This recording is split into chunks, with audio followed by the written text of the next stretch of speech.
Creed en sus profetas. Lunes 18 de abril 2022. Levítico 5. El sacrificio por la culpa. Cuando una persona peque porque, habiendo oído la advertencia del juramento, y siendo ella testigo que lo vio o lo supo, no lo denuncie, será considerada culpable. De la misma manera, el que haya tocado cualquier cosa inmunda, sea el cadáver de un animal inmundo no doméstico, o el cadáver de un animal doméstico inmundo, o el cadáver de un reptil inmundo, aunque no se haya dado cuenta de ello, será impuro y culpable. Si alguien sin darse cuenta toca alguna impureza humana, sea cual sea la impureza con que se contamine, aunque no se haya dado cuenta de ello, cuando llegue a saberlo será culpable. También la persona que descuidadamente jura hacer algo, sea malo o bueno, respecto a cualquier asunto por el cual se jura, como se acostumbra a jurar sin pensar, cuando llegue a saberlo, será culpable por cada una de estas cosas. Y sucederá que cuando alguien peque respecto a cualquiera de estas cosas, confesará aquello en que pecó, y traerá al Señor como su sacrificio por la culpa, por su pecado cometido, una hembra del rebaño, sea oveja o cabra, como sacrificio por el pecado. El sacerdote le hará expiación por su pecado. Si no tiene lo suficiente para una oveja, traerá al Señor como sacrificio por la culpa, por aquello en que pecó, 2 tórtolas o 2 pichones de paloma, el uno para sacrificio por el pecado y el otro para holocausto. Los traerá el sacerdote, quien ofrecerá primero el que es para sacrificio por el pecado. Le arrancará la cabeza por el cuello, pero sin separarla totalmente. Rociará parte de la sangre del sacrificio por el pecado sobre la pared del altar, y lo que sobre de la carne lo exprimirá al pie del altar. Este es el sacrificio por el pecado.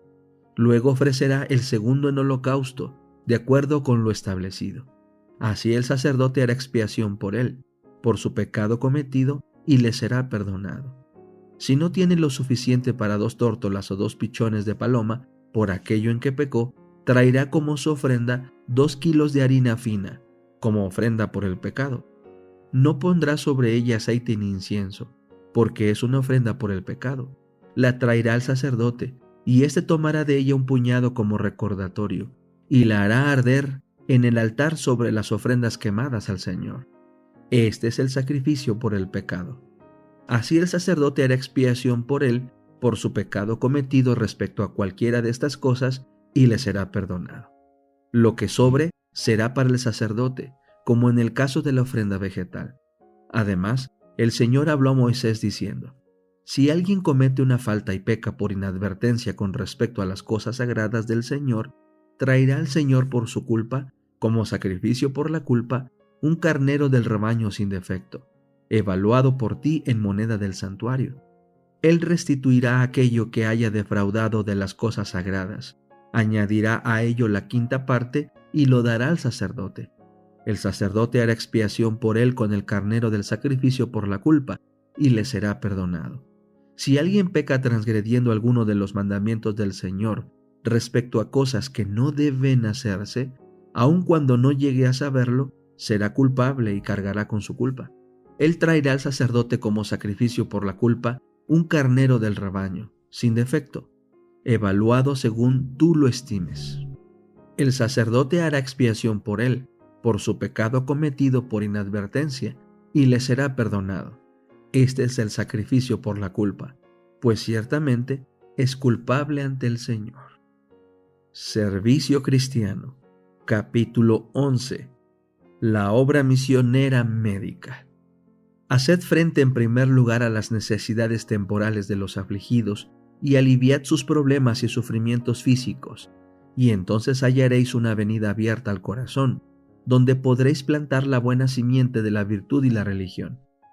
Nada aumentará más la fuerza espiritual y el fervor y profundidad de los sentimientos que el visitar y servir a los enfermos y abatidos, ayudándoles a ver la luz y aferrarse de Jesús por la fe. El ejemplo divino.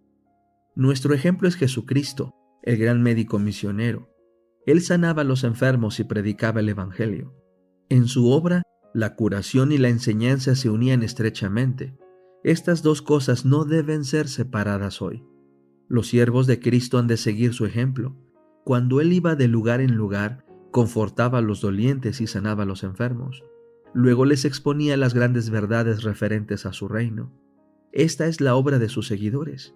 El ejemplo de Cristo debe ser seguido por los que dicen ser sus hijos. Socorred a los desvalidos. Su agradecimiento derribará las barreras y os permitirá alcanzar su corazón. Estudiad este asunto con el cuidado que merece. Especialmente aquellos que son misioneros médicos, deberían manifestar, en espíritu, palabra y carácter, que están siguiendo a Cristo Jesús, el divino modelo del esfuerzo médico-misionero. Combinad esta labor con el ministerio evangélico. El ministerio y la obra misionera médica han de avanzar juntos. El evangelio ha de ser vinculado con los principios de la verdadera reforma pro salud. El cristianismo ha de ser llevado a la vida práctica. Ha de realizarse una obra reformadora, ferviente y cabal. Hemos de presentar los principios de la reforma pro salud ante la gente, haciendo todo lo que podamos para inducir a los hombres y mujeres a ver la necesidad de estos principios y a practicarlos. Es el plan divino que trabajemos como trabajaron los discípulos. La curación física va enlazada con la comisión de predicar el Evangelio. En la obra del Evangelio, la enseñanza y la curación jamás deben ir separadas. La obra misionera médica y el ministerio evangélico son los canales por los cuales Dios trata de derramar una constante provisión de su bondad. Han de ser como el río de la vida en la irrigación de su iglesia. Nuestros predicadores que tienen experiencia en la predicación de la palabra deben aprender a dar tratamientos sencillos y luego deben trabajar de una manera inteligente como evangelistas médico-misioneros. A medida que el colportor vaya de lugar en lugar, encontrará muchos que están enfermos. Debe tener un conocimiento práctico de las causas de la enfermedad y comprender cómo dar tratamientos sencillos para poder aliviar a los que sufren. Además de esto, debe orar con fe y con sencillez por los enfermos, señalándoles al gran médico. A medida que camina y obra con Dios, los ángeles ministradores están a su lado, dándole acceso a los corazones. Qué amplio campo para el esfuerzo misionero se abre delante del fiel, consagrado colportor. Qué bendición recibirá él en el desempeño diligente de esta tarea. Todo obrero evangélico debe comprender que el dar enseñanza acerca de los principios higiénicos forma parte de la obra que se le ha señalado. De esta obra se siente gran necesidad y el mundo está abierto a la misma.